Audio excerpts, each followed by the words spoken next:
Volume 2, Chapter 5. Dark power with shuddering meek submitted thought, be mine to read the visions old, which thy awakening bards have told, and lest they meet my blasted view, hold these strange tale devoutly true. Collins's Ode to Fear. Emily was recalled from a kind of slumber into which she had at length sunk by a quick knocking at her chamber door. She started up in terror, for Montoni and Count Morano instantly came to her mind, but having listened in silence for some time, and recognizing the voice of Annette, she rose and opened the door. "What brings you hither so early?" said Emily, trembling excessively. She was unable to support herself, and sat down on the bed. "Dear mademoiselle," said Annette, "do not look so pale. I am quite frightened to see you. Here is a fine bustle below the stairs. All the servants running to and fro, and none of them fast enough. Here is a bustle indeed, all of a sudden, and nobody knows for what." "Who is below besides them?" said Emily. "Annette, do not trifle with me." "Not for the world, mademoiselle. I would not trifle for the world. But one cannot help making one's remarks. And there is the signor in such a bustle as I never saw him before. And he has sent me to tell you, ma'am, to get ready immediately." "Good God, support me!" cried Emily, almost fainting. "Count Morano is below, then?" "No, mademoiselle, he is not below that I know of," replied Annette. "Only his Excellenza sent me to desire you would get ready directly to leave Venice, for that the gondolas would be at the steps of the canal in a few minutes. But I must hurry back to my lady, who is just at her wit's end, and knows not which way to turn for haste." "Explain, Annette, explain the meaning of all this before you go," said Emily, so overcome with surprise and timid hope that she had scarcely breath to speak. "Nay, mademoiselle, that is more than I can do. I only know that the signor is just come home in a very ill humor, that he has had us all called out of our beds, and tells us we are to leave Venice immediately." "Is Count Morano to go with the signor?" said Emily. "And whither are we going?" "I know neither, ma'am, for certain, but I heard Ludovico say something about going after we got to the terra firma to the signor's castle among some mountains that he talked of." "The Apennines," said Emily eagerly. "Oh, then I have little to hope." "That is the very place, ma'am. But cheer up, and do not take it so much to heart, and think what little time you have to get ready in, and how impatient the signor is. Holy Saint Mark! I hear the oars on the canal, and now they come nearer, and now they're dashing at the steps below. It is the gondola, sure enough." Annette hastened from the room, and Emily prepared for this unexpected flight as fast as her trembling hands would permit. Not perceiving that any change in her situation could possibly be for worse, she had scarcely thrown her books and clothes into her travelling trunk, when receiving a second summons, she went down to her aunt's dressing room, where she found Montoni impatiently reproving his wife for delay. He went out soon after to give some further orders to his people, and Emily then inquired the occasion of this hasty journey, but her aunt appeared to be as ignorant as herself to undertake the journey with more reluctance. The family at length embarked, but neither Count Morano or Cavigni was of the party. Somewhat revived by observing this, Emily, when the gondolieri dashed their oars in the water and put off from the steps of the portico, felt like a criminal who receives a short reprieve. Her heart beat yet lighter when they emerged from the canal into the ocean, and lighter still when they skimmed past the walls of St. Mark without having stopped to take up Count Morano. The dawn now began to tint the horizon, and to break upon the shores of the Adriatic. Emily did not venture to ask any questions of Montoni, who sat for some time in gloomy silence, and then rolled himself up in his dark cloak, as if to sleep, while Madame Montoni did the same. But Emily, who could not sleep, undrew one of the little curtains of the gondola, and looked out upon the sea. The rising dawn now enlightened the mountain tops of Friuli, but their lower sides and distant waves that rolled at their feet were still in deep shadow. Emily, sunk in tranquil melancholy, watched the strengthening light spreading upon the ocean, shewing successively Venice and her islets, and the shores of Italy, along which boats with their pointed Latin sails began to move. The gondolieri were frequently hailed at this early hour by the market people as they glided by towards Venice, and the lagoon soon displayed a gay scene of innumerable little barks passing from terra firma with provisions. Emily gave a last look to the splendid city, but her mind was then occupied by considering the probable events that awaited her in the scenes to which she was removing, and with conjectures concerning the motive of this sudden journey. It appeared upon calmer consideration that Montoni was removing her to his secluded castle, because he could there, with more probability of success, attempt to terrify her into obedience, or that should its gloomy and sequestered scenes fail of this effect, her forced marriage with the Count could there be solemnized with the secrecy which was necessary to the honour of Montoni. The little spirit which this reprieve had recalled now began to fail, and when Emily reached the shore, her mind had sunk into all its former depression.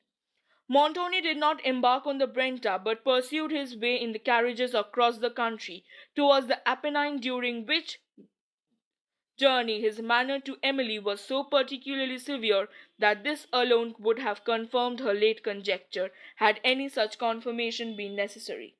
Her senses were now dead to the beautiful country through which she travelled. Sometimes she was compelled to smile at the naivety of Annette in her remarks on what she saw, and sometimes to sigh as a scene of peculiar beauty recalled Valancourt to her thoughts, who was indeed seldom absent from them, and whom she could never hope to hear in the solitude to which she was hastening. At length the travellers began to ascend among the Apennines. The immense pine forest which at that period overhung these mountains, and between which the road wound, excluded all view but of the cliffs aspiring above, except that now and then an opening through the dark woods allowed the eye a momentary glimpse of the country below. The gloom of these shades, their solitary silence, except when the breeze swept over their summits, the tremendous precipices of the mountains that came partially to the eye, each assisted to the raise of solemnity of Emily's feelings into awe. She only saw images of gloomy grandeur or of dreadful sublimity around her. Other images, equally gloomy and equally terrible, gleamed on her imagination. She was going she scarcely knew whither, under the dominion of a person from whose arbitrary disposition she had already suffered so much, to marry perhaps a man who possessed neither her affection or esteem, or to endure beyond the hope of succor whatever punishment, revenge, and the Italian revenge might dictate. The more she considered what might be the motive of the journey, the more she became convinced that it was for the purpose of concluding her nuptials with Count Morano, with the secrecy which her resolute resistance had made necessary to the honour, if not to the safety of Montoni. From the deep solitudes into which she was emerging, and from the gloomy castle of which she had heard some mysterious hints, her sick heart recoiled in despair, and she experienced that through her mind was already occupied by peculiar distress, it was still alive to the influence of new and local circumstance. Why else did she shudder at the idea of this desolate castle? As the travellers still ascended among the pine forests, steep rose over steep, mountains seemed to multiply as they went, and what was the summit of one eminence proved to be only the base of another. At length they reached a little plain, where the driver stopped to rest the mules, where a scene of such extent and magnificence opened below as drew even from Madame Montoni a note of admiration. Emily lost for a moment her sorrows in the immensity of nature. Beyond the amphitheatre of mountains that stretched below, whose tops appeared as numerous almost as the waves of the sea, and whose feet were concealed by the forests, extended the Campagna of Italy, where cities and rivers and woods and all the glow of cultivation were mingled into gay confusion. The Adriatic bounded the horizon into which the Po and the Brenta, after winding through the whole extent of the landscape, poured their fruitful waves. Emily gazed long on the splendours of the world she was quitting, of which the whole magnificence seemed thus given to her sight only to increase her regret on leaving it. For her, Valancourt alone was in that world. To him alone her heart turned, and for him alone fell her bitter tears. From this sublime scene the travellers continued to ascend among the pines till they entered a narrow pass of the mountains, which shut out every feature of the distant country, and in its stead exhibited only tremendous crags impending over the road, where no vestige of humanity or even of vegetation appeared, except here and there the trunk and scathed branches of an oak that hung nearly headlong from the rock into which its strong roots had fastened. This pass, which led into the heart of the Apennine, at length opened to day, and a scene of mountains stretched in long perspective, as wild as any of the travellers had yet passed. Still, vast pine forests hung upon their base and crowned the ridgy precipice that rose perpendicularly from the vale, while above the rolling mist caught the sunbeams and touched their cliffs with all the magical colouring of light and shade. The scene seemed perpetually changing, and its features to assume new forms, as winding road brought them into the eye in different attitudes, while the shifting vapors, now partially concealing their minuter beauties, now illuminating them with splendid tints, assisted the illusions of the sight. Though the deep valleys between these mountains were for the most part clothed with pines, sometimes an abrupt opening presented a perspective of only barren rocks, with a cataract flashing from their summit among broken cliffs, till its waters reaching the bottom foamed along with unceasing fury, and sometimes pastoral scenes exhibited their green delights in the narrow vales, smiling amid surrounding horror. The herds and flocks of goats and sheep, browsing under the shade of the hanging woods, and the shepherd's little cabin, reared on the margin of a clear stream, presented a sweet picture of repose. Wild and romantic as were these scenes, their character had far less of the sublime than had those of the Alps, which guard the entrance of Italy. Emily was often elevated, but seldom felt those emotions of indescribable awe which she had so continually experienced in her passage over the Alps. Towards the close of the day, the road wound up into a deep valley. Mountains whose shaggy steeps appeared to be inaccessible almost surrounded it. To the east, a vista opened that exhibited the Apennines in their darkest horrors, and the long perspective of retiring summits rising over each other. Their ridges, clothed with pines, exhibited a stronger image of grandeur than any that Emily had ever seen.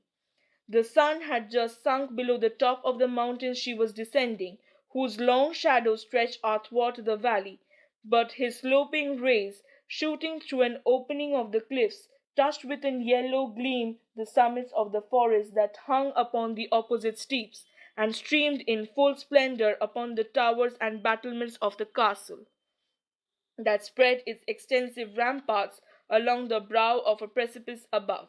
The splendor of these illumined objects was heightened by the contrasted shade which involved the valley below. "There," said Montoni, speaking for the first time in several hours, "is Udolpho." Emily gazed with melancholy awe upon the castle, which she understood to be Montoni's, for though it was now lighted up by the setting sun, the Gothic greatness of its features and its mouldering walls of dark grey stone rendered it a gloomy and sublime object.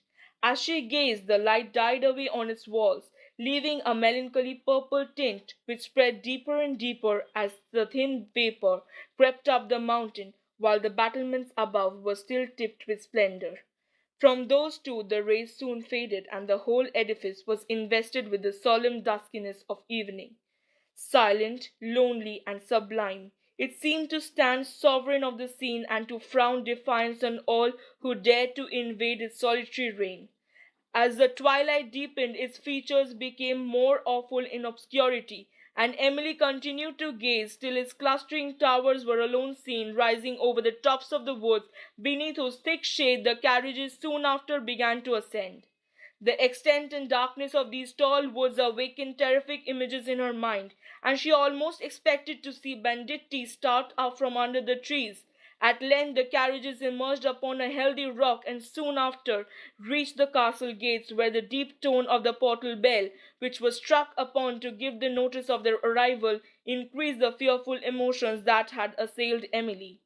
While they waited till the servant within should come to open the gates, she anxiously surveyed the edifice, but the gloom that overspread it allowed her to distinguish little more than part of its outline, with the messy walls of the ramparts, and to know that it was a vast, ancient, and dreary.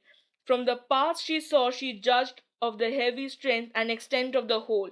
The gateway before her, leading into the course, was of gigantic size and was defended by two round towers, crowned by overhanging turrets, embattled where instead of banners now waved long grass and wild plants that had taken root among the mouldering stones, and which seemed to sigh as the breeze rolled past over the desolation around them. The towers were united by a curtain, pierced and embattled also, below which appeared the pointed arch of an huge portcullis surmounting the gates. From these the walls of the ramparts extended to other towers, overlooking the precipice, whose shattered outline appeared on a gleam that lingered in the west, told of the ravages of war. Beyond these all was lost in the obscurity of the evening. While Emily gazed with awe upon the scene, footsteps were heard within the gates, and the withdrawing of bolts, after which an ancient servant of the castle appeared, forcing back the huge folds of the portal to admit his lord. As the carriage wheels rolled heavily under the portcullis, Emily's heart sunk, and she seemed as if she was going to her prison. The gloomy court into which she passed served to confirm the idea, and her imagination, ever awake to circumstance, suggested even more terrors than her reason could justify. Another gate delivered them into the second court, grass grown and more wild than the first, where as she surveyed through the twilight its desolation, its lofty walls overtopped with bryony, moss, and nightshade, and the embattled towers that rose above, long suffering and murder came to her thoughts. One of those instantaneous and unaccountable convictions which sometimes conquer even strong minds impressed her with its horror. The sentiment was not diminished when she entered an extensive Gothic hall, obscured by the gloom of evening, which a light glimmering at a distance through a long perspective of arches only rendered more striking. As a servant brought the lamp nearer, partial gleams fell upon the pillars and the pointed arches, forming a strong contrast with the shadows that stretched along the pavement and the walls. The sudden journey of Montoni had prevented his people from making any other preparations for his reception than could be had in the short interval since the arrival of the servant who had been sent forward from Venice, and this in some measure may account for the air of extreme desolation that everywhere appeared. The servant who came to light Montoni bowed in silence, and the muscles of his countenance relaxed with no symptom of joy. Montoni noticed the salutation by a slight motion of his hand, and passed on, while his lady, following and looking around with a degree of surprise and discontent which she seemed fearful of expressing, and Emily, surveying the extent and grandeur of the hall in timid wonder, approached a marble staircase.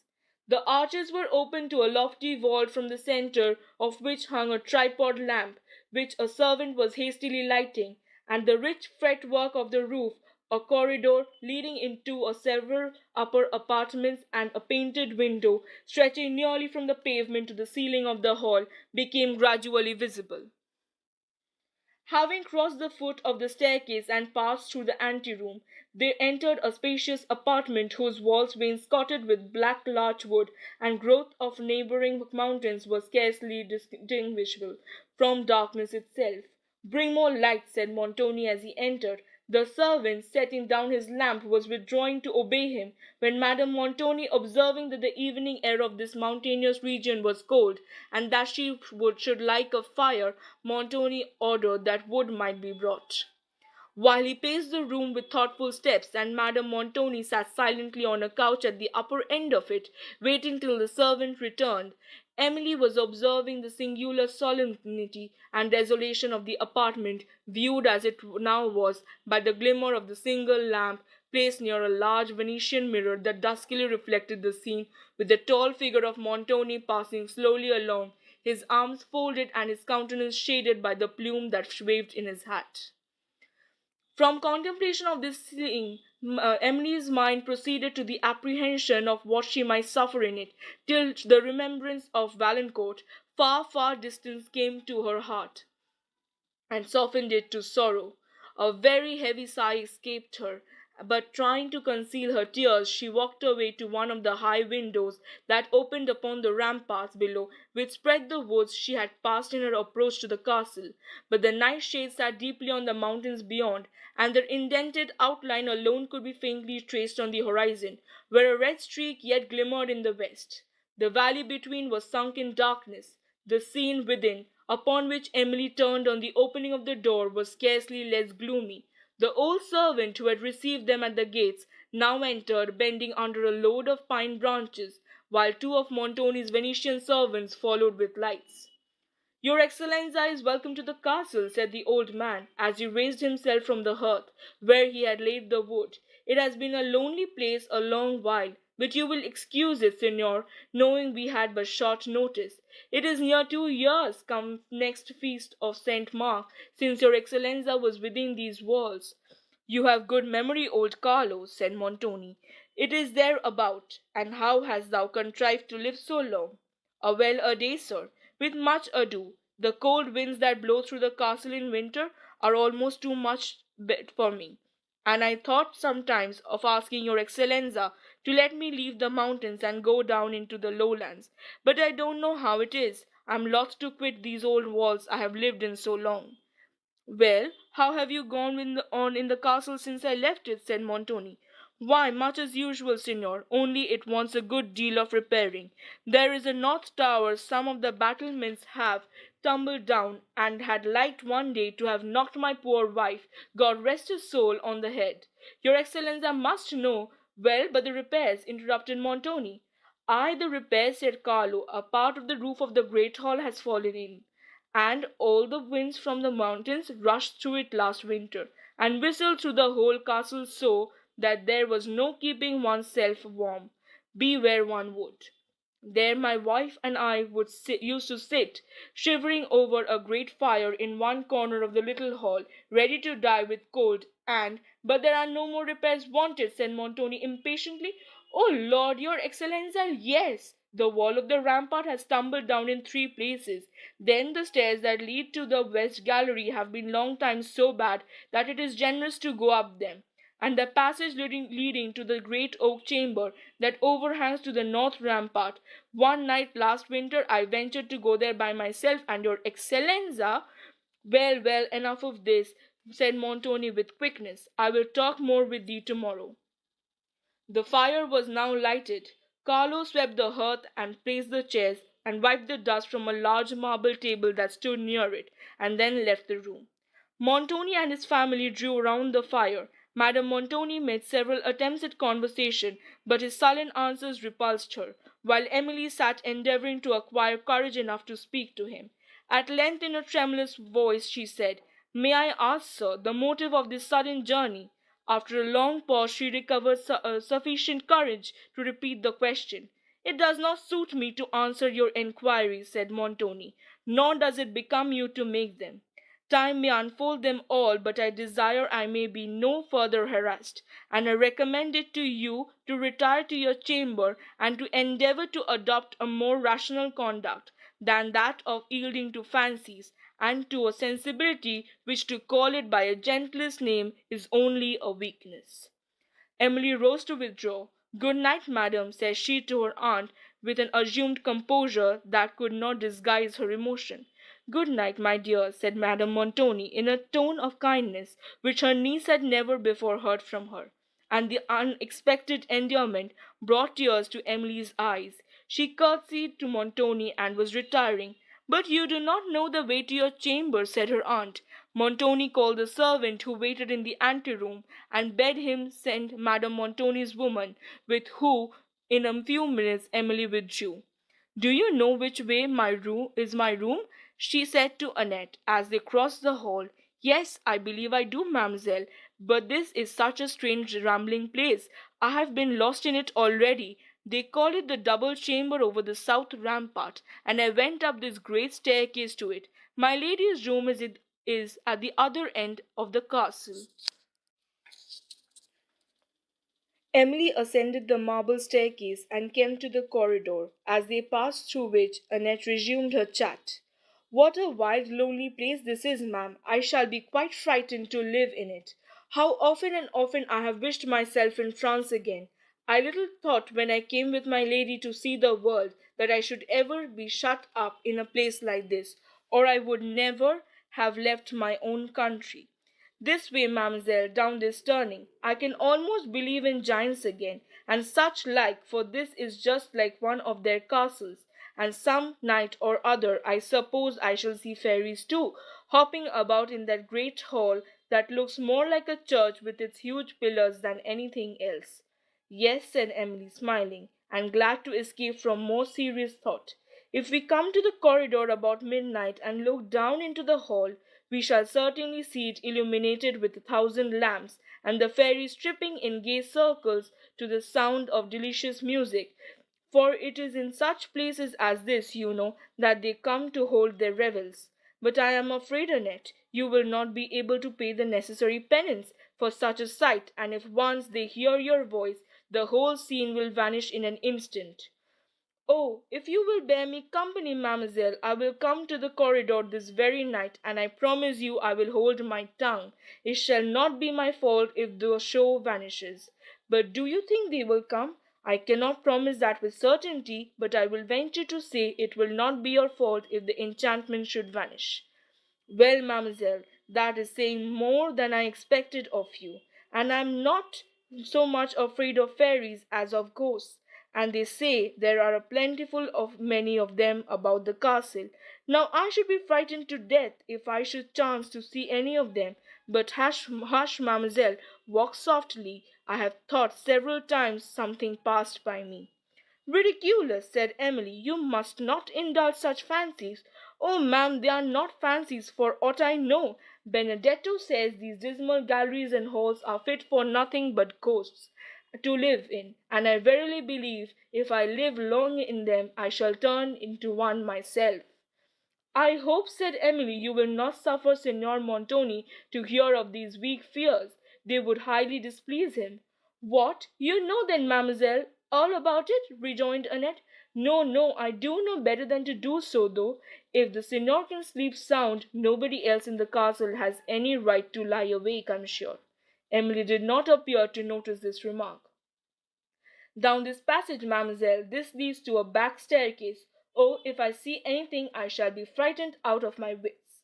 That will scarcely be possible, said Emily, smiling, as she followed the winding of the passage, which opened into another gallery, and then Annette, perceiving that she missed her way while she had been so eloquently haranguing on ghosts and fairies, wandered about through other passages and galleries, till at length, frightened by their intricacies and desolations, she called out loud for assistance. But they were beyond the hearing of servants who were on the other side of the castle, and Emily now opened the door of a chamber on the left. "Oh, do not go in there, mademoiselle, you will only lose yourself further," said Annette. "Bring the light forward," said Emily. "We may possibly find our way through these rooms." Annette stood at the door in an attitude of hesitation, with the light held up to shew the chamber, but the feeble rays spread through not half of it. "Why do you hesitate?" said Emily. "Let me see whither this room leads." Annette advanced reluctantly. It opened to a suite of spacious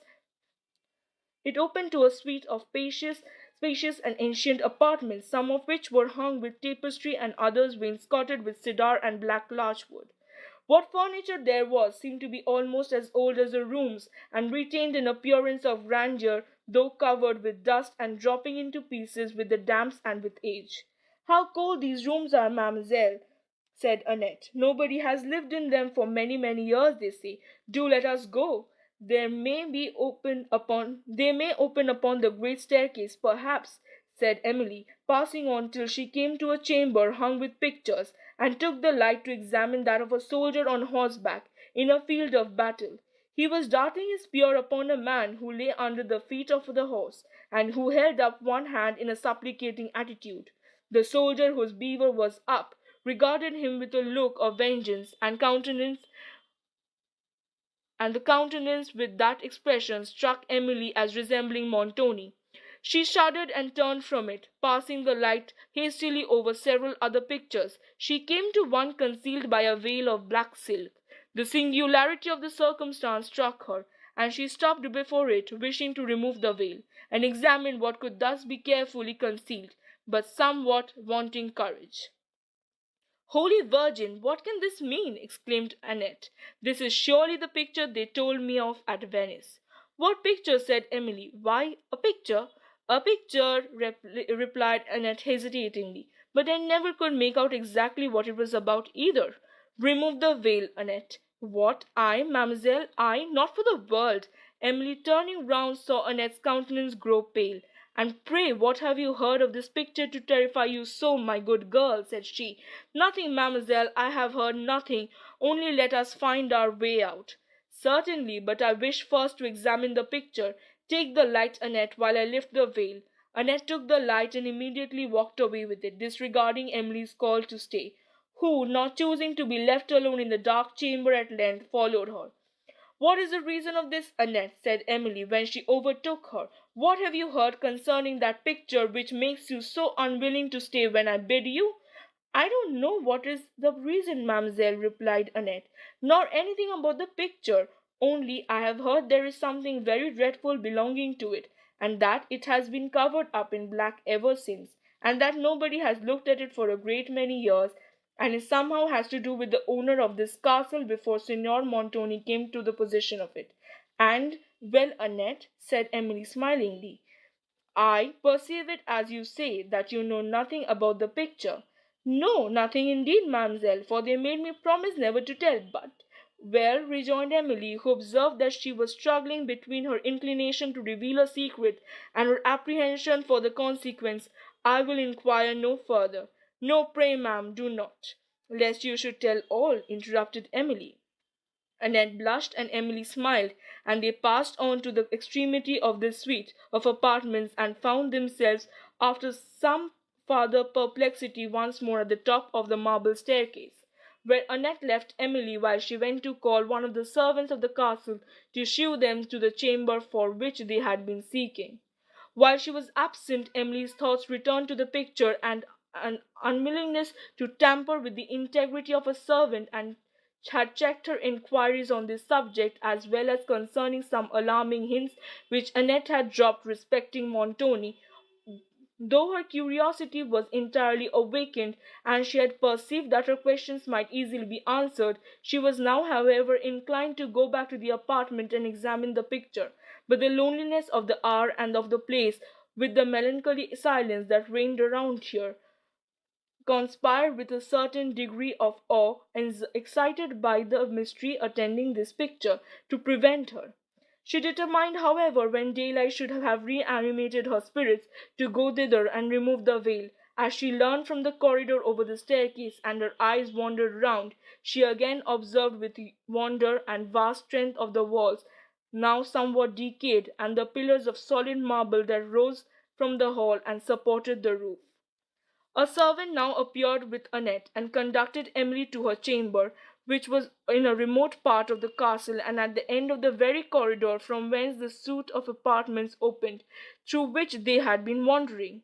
The lonely aspect of her room made Emily unwilling that Annette should leave her immediately, and the dampness of it chilled her with more than fear. She begged Caterina, the servant of the castle, to bring some wood and light a fire. "Ay, lady, it's many a year since the fire was lighted here," said Katrina. "You need not tell us that, good woman," said Annette. "Every room in the castle feels like a well. I wonder how you contrive to live here. For my part, I wish myself at Venice again." Emily waved her hand for Katrina to fetch wood. "I wonder, ma'am, why they call this the double chamber," said Annette, while Emily surveyed it in silence, and saw that it was lofty and spacious like others she had seen, and like many of them too had its walls lined with dark larch-wood. The bed and other furniture was very ancient, and had an air of gloomy grandeur, like all that she had seen in the castle.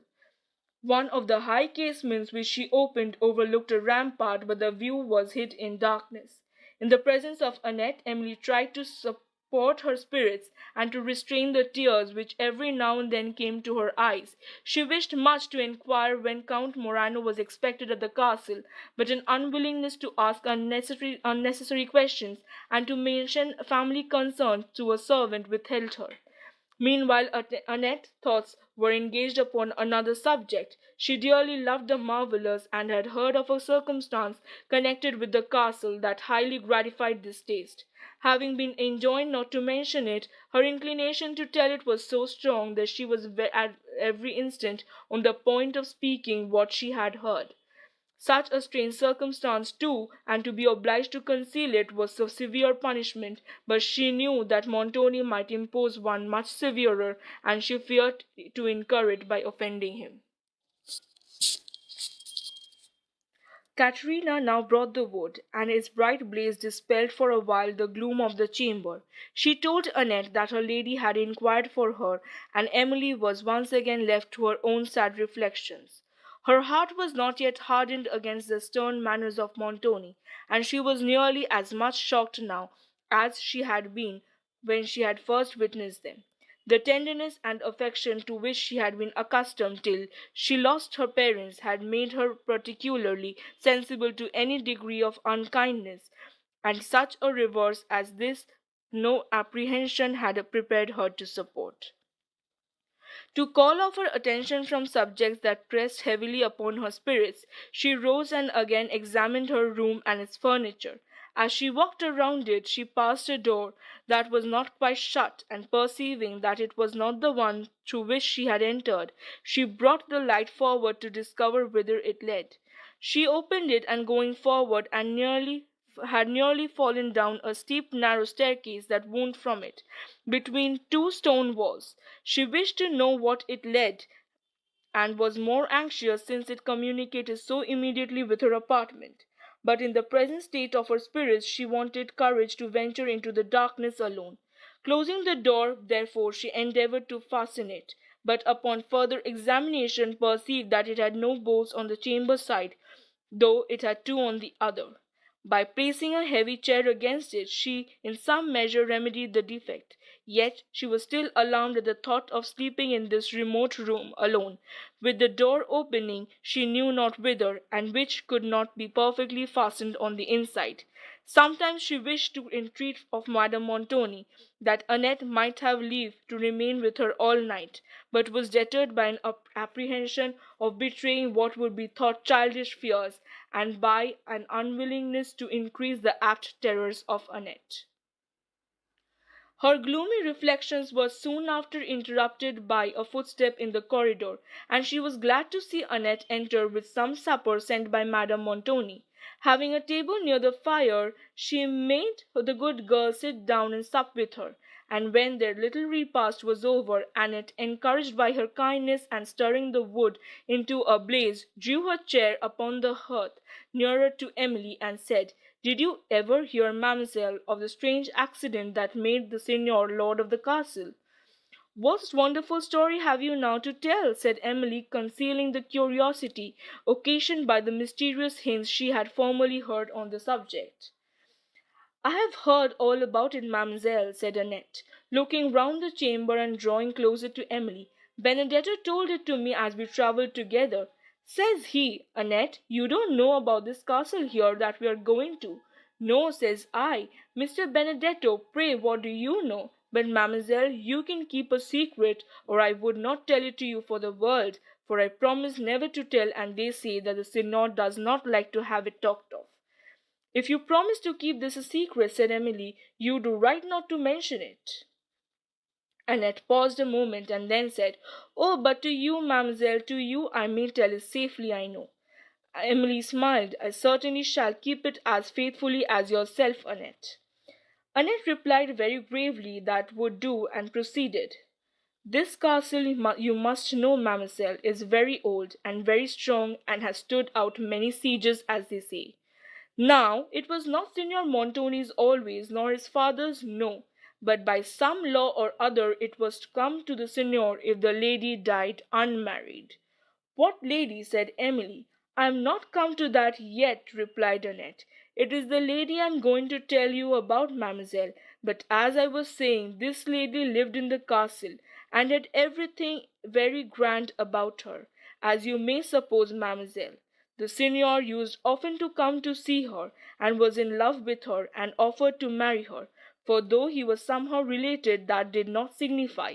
But she was in love with somebody else, and would not have him, which made him very angry, as they say, and you know, mademoiselle, what an ill-looking gentleman he is when he is angry.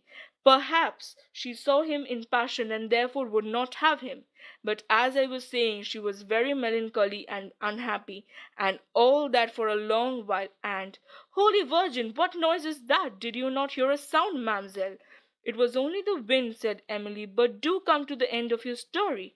As I was saying, oh, where was I? As I was saying, she was very melancholy and unhappy a long while, and used to walk about upon the terrace there, under the windows by herself, and cry so. It would have done your heart good to hear her. That is, I don't mean good, but it would have made you cry too, as they tell me. Well, but Annette, do tell me the substance of your tale. All in good time, ma'am. All this I heard before at Venice, but what is to come I never heard till today. This happened a great many years ago when Signor Montoni was quite a young man. The lady, they called her Signora Laurentini, was very handsome, but she used to be in great passions too, sometimes as well as the Signor. Finding he could not make her listen to him, what does he do but leave the castle and never come near it for a long time? But it was all one to her. She was just as unhappy whether he was here or not, till one evening, Holy Saint Peter, mademoiselle, cried Annette, look at that lamp, see how blue it burns. She looked fearfully round the chamber. Ridiculous girl, said Emily, why will you indulge those fancies? Pray let me hear the end of your story. I'm weary. Annette still kept her eyes on the lamp, and proceeded in a lowered voice. It was one evening, they say, at the latter end of the year. It might be about the middle of September, I suppose, or the beginning of October. Nay, for that matter, it might be November, for that too is the latter end of the year. But I cannot say for certain, because they did not tell me for certain themselves. However, it was at the latter end of the year this grand lady walked out of the castle into the woods below, as she had often done before, all alone, only her maid was with her. The wind blew cold and strewed the leaves about, and whistled dismally among those great old chestnut trees that we passed, mademoiselle, as we came to the castle. For Benedetto shewed me the trees as he was talking, and the wind blew cold, and the woman would have persuaded her to return, but all would not do, for she was fond of walking in the woods at evening time, and if the leaves were falling about her, so much better. Well, they saw her go down among the woods, but night came, and she did not return. 10 o'clock, 11 o'clock, 12 o'clock came, and no lady. Well, the servants thought to be sure some accident had befallen her, and they went out to seek her. They searched all night, but could not find her, or any trace of her. And from that day to this, mademoiselle, she has never been heard of. Is this true, Annette? Said Emily, in much surprise.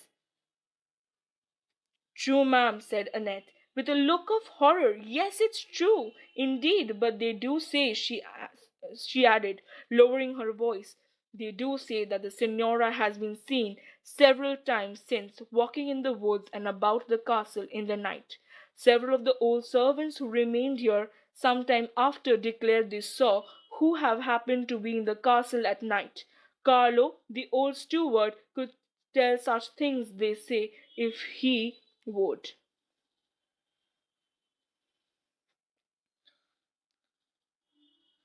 How contradictory is this, Annette? Said Emily. You say nothing. You say nothing has been since known of her, and yes, she has been seen.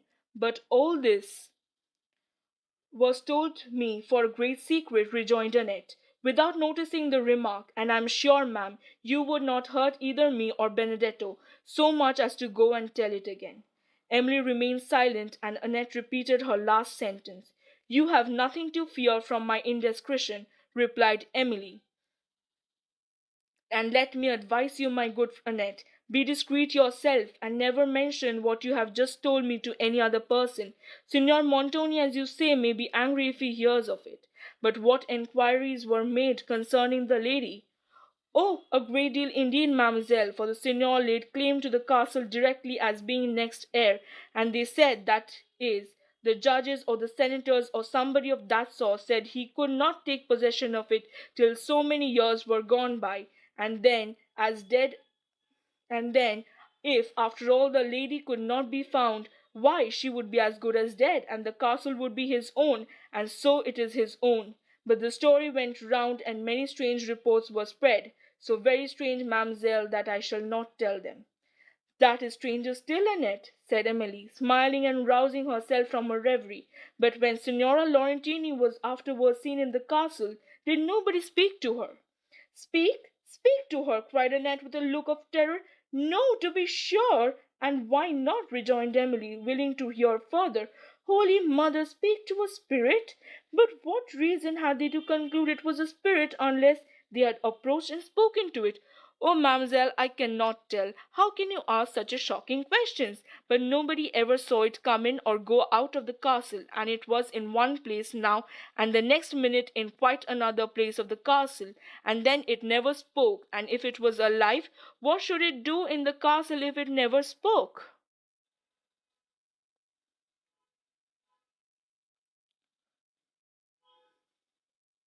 "And if several parts of the castle have been gone into since, they say, for the very reason." "What? Because it never spoke?" said Emily, trying to laugh away the fears that began to steal upon her. "No, mademoiselle, no," replied Annette rather angrily, "but because something has been seen there, they say. Too, there is an old chapel adjoining the west side of the castle, where any time at midnight you may hear such groans, it makes one shudder to think of them, and strange sights have been seen there." "Prithee, Annette, no more of these silly tales," said Emily. "Silly tales, mademoiselle! Oh, but I will tell you one story about this, if you please, that Katrina told me. It was one cold winter's night that Katrina, she often came to the castle then, she says, to keep old Carlo and his wife company, and so he recommended her afterwards to the signor, and she has lived here ever since. Katrina was sitting with them in the little hall. Says Carlo, 'I wish we had some of those figs to roast that lie in the store closet, but it is a long way off and I'm loth to fetch them. Do, Katrina,' says he, 'for you are young and nimble, do bring us some. The fire is in a nice trim for roasting them. They lie,' says he, 'in a corner of the storeroom at the end of the north gallery. Here, take the lamp,' says he, 'and mind as you go up the staircase that the wind through the roof does not blow it out.' So with that Katrina took the lamp." "Hush, mademoiselle, I surely heard a noise." Emily, whom Annette had now infected with her own terrors, listened attentively, but everything was still, and Annette proceeded. "Katrina went to the north gallery, that is the wide gallery we passed, ma'am, before we came to the corridor here. As she went with the lamp in her hand, thinking of nothing at all, there again," cried Annette suddenly, "I heard it again. It was not fancy, mademoiselle." "Hush," said Emily tremblingly. They listened and continued to sit quite still. Emily heard a low knocking against the wall. It came repeatedly. Annette then screamed loudly, and the chamber door slowly opened. It was Caterina come to tell Annette that her lady wanted her. Emily, though she now perceived who it was, could not immediately overcome her terror, while Annette, half laughing, half crying, scolded Katrina heartily for thus alarming them, and was also terrified lest what she had told them had been overheard. Emily, whose voice was deeply impressed by the chief circumstance of Annette's relation, was unwilling to be left alone in the present state of her spirits, but to avoid offending Madame Montoni and betraying her own weakness, she struggled to overcome the illusions of fear and dismissed Annette for the night. When she was alone, her thoughts recurred to the strange history of Signora Laurentini, and then to her own strange situation in the wild and solitary mountains of a foreign country in the castle, and the power of a man whom only a few preceding months she was an entire stranger, who had already exercised and usurped authority over her, and whose character she now regarded with a degree of terror apparently justified by the fears of others. She knew that she had invention equal to the conception and talents to the execution of any project, and she greatly feared he had a heart too void of feeling to oppose the perpetration of whatever his interest might suggest. She had long observed the unhappiness of Madame Montoni, and had often witnessed to the stern and contemptuous behavior she received from her husband. To these circumstances, which conspired to give her just cause for alarm, were now added those thousand nameless terrors which exist only in active imaginations, and which set reason and examination equally at defiance. Emily remembered all that Valancourt had told her on the eve of her departure from Languedoc, respecting Montoni, and all that he had said to dissuade her from venturing on the journey. His fears had often since appeared to her prophetic, now they seemed confirmed. Her heart, as it gave her back the image of Valancourt, mourned in vain regret, but reason soon came with a consolation, which, though feeble at first, acquired vigour from reflection. She considered that whatever might be her sufferings she had withheld from involving him in misfortune, and that whatever her future sorrows could be, he was at least free from self-reproach. Her melancholy was assisted by hollow sighings of the wind along the corridor and around the castle. The cheerful blaze of the wood had long extinguished, and she sat with her eyes fixed on the dying embers, till a loud gust that swept through the corridor and shook the doors and casements alarmed her, for its violence had moved the chair she had placed as fastening, and the door leading to the private staircase stood half open. Her curiosity and her fears were again awakened. She took the lamp to the top of the steps and stood hesitating whether to go down. But again the profound stillness and the gloom of the place awed her, and determining to inquire further when daylight might assist the search, she closed the door and placed against it a stronger guard. She now retired to her bed, leaving the lamp burning on the table, but its gloomy light, instead of dispelling her fear, assisted for it. By its uncertain rays, she almost fancied she saw shapes flit past her curtains and glide into the remote obscurity of her chamber. The castle clock struck one before she closed her eyes to sleep.